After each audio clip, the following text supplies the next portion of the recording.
चिंकी चिड़िया मम्मा चिड़िया के साथ दाना लेकर वापिस आ रहे थे कि जंगल में शोर मच गया। मार सुट्टिया ओए मार सुट्टिया, मिट्ठू दी बोटी नू मार सुट्टिया। सब बेड़ा गर्क कीता ही, बचो ओए बचो इस जालिम तो। बंटी कबूतर के ऐसा बोलते ही सभी पक्षी अपने अपने घरों में चल दिए। टूनी चिड़िया अपनी बेटी को लेकर झाड़ियों में छिप गई। मम्मा, क्या वो जालिम चील हमें भी मार देगा?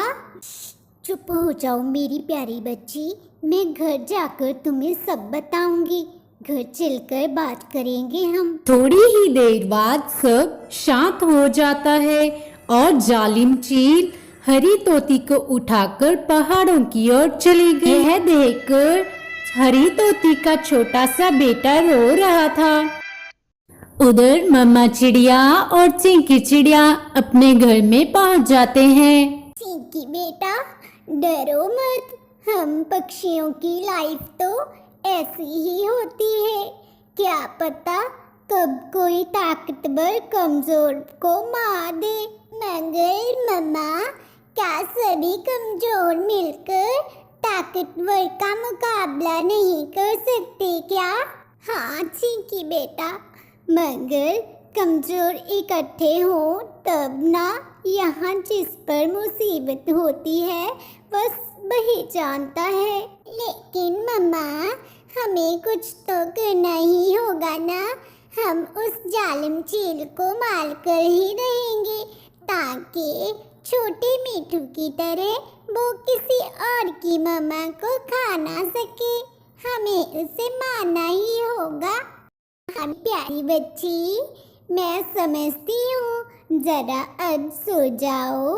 हम सुबह आपकी मौसी बीनू के घर चलेंगे, फिर सोचते हैं क्या करना है। गहरी रात के बाद अगली सुबह होते ही टूनी चिड़िया चिंकी चिड़िया को लेकर बींदू के घर चली गई। अरे टूनी बहन, कैसी हो? कितने दिनों बाद आना हुआ तुम्हारा। बींदू बहन, मैं तो अच्छी हूँ, आप बताओ कैसी हो? मैं भी एकदम अच्छी हूँ टूनी बहन। अरे अरे अरे, मेरी बेटी चिंकी कितनी बड़ी हो गई। तुम कैसी हो मेरी बच्ची? बड़ी मम्मा, मैं भी एकदम अच्छी हूँ। शाम ढल चुकी थी। चिंकी चिड़िया ने अपनी मौसी बींदू को सब कुछ बता दिया। रात भर उन्होंने एक अच्छी योजना बनाई और सुबह होते ही बींदू चिड़िया और पक्षियों के पास चली गई। और टूनी चिड़िया अपनी बेटी के साथ चील से कुछ दूरी पर बैठी थी। चिंकी बेटा, ध्यान रहे, अगर थोड़ी सी भी गड़बड़ होगी तो वो जालिम चील तुम्हें खा जाएगी। माँ, क्यों नेगेटिव सोच रही हो? कुछ गलत नहीं होगा, क्योंकि अब गलत को सही करने का समय आ गया है। इतना बोलते ही चिंकी चिड़िया चील की ओर चली गई।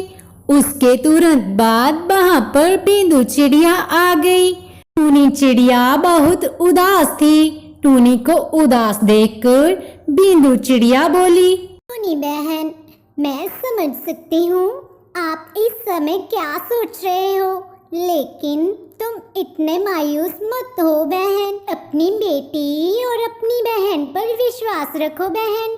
हमारी चिंकी बहुत बहादुर बच्ची है। जी बींदू बहन, आप शायद सही बोल रहे हो। उधर दूसरी तरफ चिंकी चिड़िया चील के पास चली गई। अगर हिम्मत है तो आओ, मेरा मुकाबला करो। मैं पूरे गर्व के साथ कह सकती हूँ कि तुम लोग मेरा मुकाबला नहीं कर सकते। हा हा हा हा, थारा दिमाग तो ना सटक गया? आप उनके खौफ से बड़े बड़े पक्षी बिलों में छिप जाते हैं और हम आप उनसे मुकाबला करे हो। हा हा हा हा, क्या मस्त मजाक किया है चिड़िया तूने। भले मजाक ही सही, देखते हैं आज जीतता है कौन। हा हा हा हा, क्या बात है, लगता है थारा अपनी लाइफ से मन भर गया है, इसीलिए आप उनका भोजन बनने के लिए तुम्हें बड़ी जल्दी है चिड़िया। क्यों डरे जिंदगी से, क्या होगा? कुछ ना होगा तो तजुर्बा होगा। हा।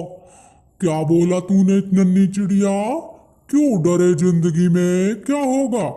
कुछ ना होगा तो तरबूजा होगा।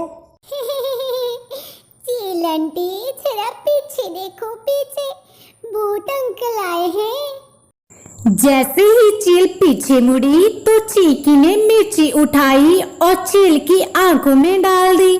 चील को कुछ दिखाई ना दिया और इतने में सभी पक्षी आए। सभी पक्षियों ने मिलकर चील की जमकर धुलाई की। पक्षियों की मारपीट को खूंखार चील नहीं झेल पाई और उसने वहीं पर दम तोड़ दिया।